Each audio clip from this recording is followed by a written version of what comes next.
ഈ വർഷം ഇറങ്ങിയ ഒരു കിടിലൻ ചൈനീസ് ത്രില്ലർ സിനിമ പരിചയപ്പെടുത്താം. നമ്മുടെ ദൃശ്യം ഷീപ്പ് വിത്തൌട്ട് എ ഷെപ്പേർഡ് എന്ന പേരിൽ ചൈനയിലേക്ക് റീമേക്ക് ചെയ്ത മലേഷ്യൻ ഡയറക്ടറിലെ സാം ക്വാ പുള്ളി സംവിധാനം ചെയ്ത ഒരു poly crime thriller movie recommendation.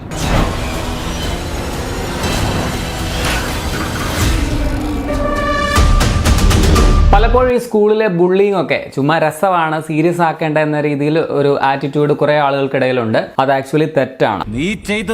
ഈ സ്കൂളിലൊക്കെ കുറച്ച് കുട്ടികളെ അവരെന്തിന്റെങ്കിലും പേരിൽ ഡിഫറെന്റ് ആണ് എന്നുള്ളത് കൊണ്ട് അവരെ കളിയാക്കുന്ന സ്റ്റുഡൻസ്, അതുപോലെ അത് പ്രോത്സാഹിപ്പിക്കുന്ന വിധത്തിൽ ക്ലാസ് ചിലപ്പോൾ അത്തരം കുട്ടികളെ കളിയാക്കുന്ന കുറച്ച് ടീച്ചേഴ്സും ഉണ്ട്. ഇങ്ങനെ കളിയാക്കുന്ന സ്റ്റുഡൻസും ടീച്ചേഴ്സും ആക്ച്വലി തെറ്റുകാർ തന്നെയാണ്. കുട്ടികളുടെ മാനസിക ശാരീരിക ആരോഗ്യത്തെ വളരെയധികം മോശമായിട്ട് ബാധിക്കുന്ന ഒരു കാര്യമാണ് ഈ ബുള്ളിങ് എന്നുള്ളത്. സോ അത് ചെയ്യുന്നവരെ സ്ട്രിക്റ്റ് ആയിട്ട് കണ്ടുപിടിച്ച് കർശനമായ നടപടികളോ ശിക്ഷയോ കൊടുക്കണമെന്നുള്ളതാണ് എന്റെ ഒരു പേഴ്സണൽ ഒപ്പീനിയൻ. അവിടെ കുട്ടികളെന്നോ ടീച്ചേഴ്സ് എന്നോ യാതൊരു പരിഗണനയും കൊടുക്കേണ്ട കാര്യമില്ല. വെട്ടിയരിയേണ്ടത് വിരലുകളല്ല, തലയാണ്. സോ ഇത്തരത്തിലുള്ള ഒരു ബുള്ളിങ്ങിന്റെ പേരിൽ നടക്കുന്ന ഭീകര സംഭവങ്ങൾ പറയുന്ന ഒരു സിനിമയാണ് ഇത്. കട്ട ക്രിമിനൽ മെന്റാലിറ്റി ഉള്ള കുറച്ച് കുട്ടികൾ സംസാരശേഷിയില്ലാത്തവരുടെ സഹപാഠിയെ ക്രൂരമായി റാഗ് ചെയ്തുകൊണ്ടിരിക്കുന്നു. സെയിം ടൈം മുഖംമൂടി ധരിച്ച ഒരു കൊലയാളി കൂടി എത്തുകയാണ്. തുടർന്ന് നടക്കുന്ന കൊടും ക്രൈമുകളും അതിന്റെ പിന്നിലെ മിസ്റ്ററി എന്തെന്നുള്ള അന്വേഷണവും ഒക്കെയാണ് ഈ സിനിമ പറയുന്നത്. മെയിൻ ക്യാരക്ടേഴ്സിന്റെ കാര്യം പറയുകയാണെങ്കിൽ നമ്മൾ ആദ്യം വിചാരിക്കും ഇവരെ സപ്പോർട്ട് ചെയ്യണമെന്ന്, പിന്നെ കുറച്ച് കഴിയുമ്പോൾ വിചാരിക്കും അല്ല ഇവരെയല്ല അവരെയാണ് സപ്പോർട്ട് ചെയ്യേണ്ടതെന്ന്. എല്ലാവർക്കും ഇങ്ങനെ പല ഷെയ്ഡുകളുള്ള ലെയറുകളുള്ള കഥാപാത്രങ്ങളാണ്. എന്നാൽ ഇവരിൽ ആർക്കും പ്രത്യേക പ്രാധാന്യമൊന്നും കൂടുതലായിട്ട് കൊടുക്കാതെ കഥയ്ക്ക് മാത്രം പ്രാധാന്യം നൽകി വളരെ ഫാസ്റ്റ് ആയിട്ട് പറഞ്ഞു പോകുന്ന ഒരു അവതരണ ശൈലിയുള്ള ഒരു പടം കൂടിയാണിത്. കിടിലൻ മേക്കിംഗ് ആണ്, നമുക്ക് ഒട്ടും ബോറടിക്കില്ല, വളരെ എൻഗേജിംഗ് ആയിട്ട് പടം മുമ്പോട്ട് പോകും. നോർമലി ഇങ്ങനെയുള്ള ഒരു സ്റ്റോറി വരുമ്പോൾ സ്ഥിരമായിട്ട് പടം പോകുന്ന ഒരു പാറ്റേൺ ഉണ്ട്. അതിനെയൊക്കെ പൊളിച്ചെടുക്കി വളരെ പുതുമ നിറഞ്ഞ രീതിയിലാണ് ഈ സിനിമ പോകുന്നത്. തികച്ചും അൺപ്രഡിക്റ്റബിൾ ആയിട്ട് പോകുന്ന പടം എന്ന് പറയാം. പ്രത്യേകിച്ച് ആ തേർഡ് ആക്ട് ഒക്കെ കിടുവാണ്. ഇനി പടം ഏതാണെന്നല്ലേ, 2024 റിലീസായ Chinese thriller a place called silence. ഇതേ പേരിൽ ഈ സംവിധായകൻ തന്നെ 2022 ചെയ്ത സിനിമയുടെ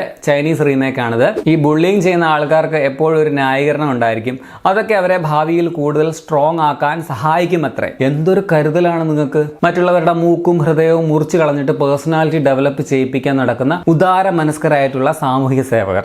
അരെ വാ, തേങ്ങയാണ്. നിന്റെയൊക്കെ സ്വന്തം മക്കളുടെ അടുത്ത് പോയത് കാണിച്ചാൽ മതി എന്നേ ഞാൻ പറയുകയുള്ളൂ. ബിക്കോസ് ബുള്ളിങ്ങിന് ഇരയാകുന്നവർക്ക് അത് ഗുണത്തെക്കാൾ ഉപരി ദോഷമാണ് കൂടുതൽ സമയവും ഉണ്ടാക്കാറുള്ളത്. സോറി, നമ്മൾ ടോപ്പിക്കിൽ നിന്ന് മാറിപ്പോകുന്നു. ഞാൻ പറഞ്ഞു വന്നത് ഇതിൽ ഈ ബുള്ളിങ് പോർഷൻ വളരെ സ്ട്രോങ് ആയിട്ട് അവതരിപ്പിച്ചിട്ടുള്ളത് കൊണ്ട് നമുക്ക് കടുത്ത രോഷമുണ്ടാവും. അത്രയ്ക്ക് കിടുവായിട്ട് ആ ഭാഗം വിഷ്വലൈസ് ചെയ്തിട്ടുണ്ട്. പെർഫോമൻസ് ആണെങ്കിൽ എല്ലാവരുടെയും നൈസ് ആയിരുന്നു. നിങ് ചാങ് എന്ന നടിയാണ് നായികയായിട്ട് അഭിനയിച്ചിട്ടുള്ളത്. ക്ലൈമാക്സ് ഭാഗത്തുള്ള പുള്ളിക്കാരുടെ പെർഫോമൻസ്, പ്രത്യേകിച്ച് ഇമോഷണൽ പോർഷൻസ് ഒക്കെ എടുത്തു പറയണം. ലിൻ സൈഫു എന്ന കഥാപാത്രമായിട്ട് വന്ന എറിക് വാങ്ങും കിടുവായിരുന്നു. അതുപോലെ സിയാടോങ് എന്ന മൂകയായിട്ടുള്ള കുട്ടിയായിട്ട് വന്ന ബാലതാരം വാങ് ഷെങ്ങും അന്യായ പെർഫോമൻസ്. ഒപ്പം ഇതിലെ റാഗിംഗ് ഗ്യാങ്ങിലുള്ള 4 കുട്ടികൾ അവരത്രയും വെറുപ്പിക്കുന്ന വിധത്തിൽ വന്നതും അവരുടെ പെർഫോമൻസിന്റെ മികവ് കൊണ്ടാണ് കേട്ടോ. പിന്നെ അല്പം കോമഡി ആയിട്ടുള്ള ഒരു ഹൗസ് ഓണർ ക്യാരക്ടർ കൂടി ഉണ്ട്. പുള്ളിക്കാരി ഒരു നമ്മുടെ കൽപ്പന ഉർവശി വൈബ് തന്നിട്ടുണ്ടായിരുന്നു. കിടിലൻ വിഷ്വൽസ് പടത്തിന്റെ പ്രത്യേകതയാണ്. VFX ആണ് കുറച്ച് പോർഷനെങ്കിലും ഭയങ്കര രസമായിരുന്നു കണ്ടുകൊണ്ടിരിക്കാനായിട്ട്. അതുപോലെ കഥ മൊത്തം നടക്കുന്നത് മഴയുടെ പശ്ചാത്തലത്തിലാണ്. സോ ഒരു തണുത്ത് മരവിച്ച് നനഞ്ഞ അവസ്ഥ നമുക്ക് പടം തീരുന്ന വരെ ഫീൽ ചെയ്യും. പടത്തിന്റെ ക്യാമറ വളരെ ഫാസ്റ്റ് പേസിൽ പോകാൻ പടത്തെ സഹായിച്ച ഇതിന്റെ എഡിറ്റിംഗ്, അതുപോലെ production design, background score, music എല്ലാം നൈസാണ്. കഥയിലെ ഇമോഷണൽ എലമെന്റ്സ് എല്ലാം നന്നായിട്ട് വർക്കായി എന്നുള്ളതും പടത്തിന്റെ പോസിറ്റീവാണ്. ഇതൊക്കെ ഉണ്ടെങ്കിലും ഒരു വാവ് ഫാക്ടർ പടത്തിലുണ്ടോ എന്ന് ചോദിച്ചാൽ ഇല്ല എന്ന് പറയേണ്ടി വരും. അതുപോലെ ഇതിന്റെ നോൺ ലീനിയർ എഡിറ്റിംഗ് സ്റ്റൈൽ കൊണ്ട് ചിലപ്പോൾ കുറച്ച് പേർക്ക്, സാധാരണക്കാർക്ക് അല്പം കൺഫ്യൂഷൻ ഉണ്ടാക്കാനുള്ള ഒരു സാധ്യതയുണ്ട്. അങ്ങനെ ചില്ലറ പ്രശ്നങ്ങൾ മാത്രമേ പടത്തിൽ എനിക്ക് ഫീൽ ചെയ്തിട്ടുള്ളൂ. സോ ആകെ മൊത്തം ടോട്ടലിൽ ഒരു കിടിലൻ ക്രൈം ത്രില്ലർ ആണ്. എനിക്ക് പേഴ്സണലി പടം ഒരുപാട് ഇഷ്ടപ്പെട്ടു. പടം നിങ്ങൾക്ക് നെറ്റ്ഫ്ലിക്സിൽ കാണാൻ കഴിയും. തൽക്കാലം ഒറിജിനൽ ലാംഗ്വേജ് ആയിട്ടുള്ള മാൻഡറിൻ മാത്രമേ ലഭ്യമായിട്ടുള്ളൂ.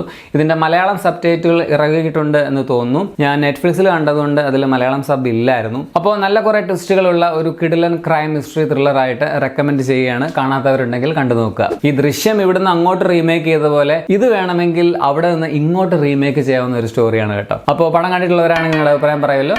ശരിയെന്നാ.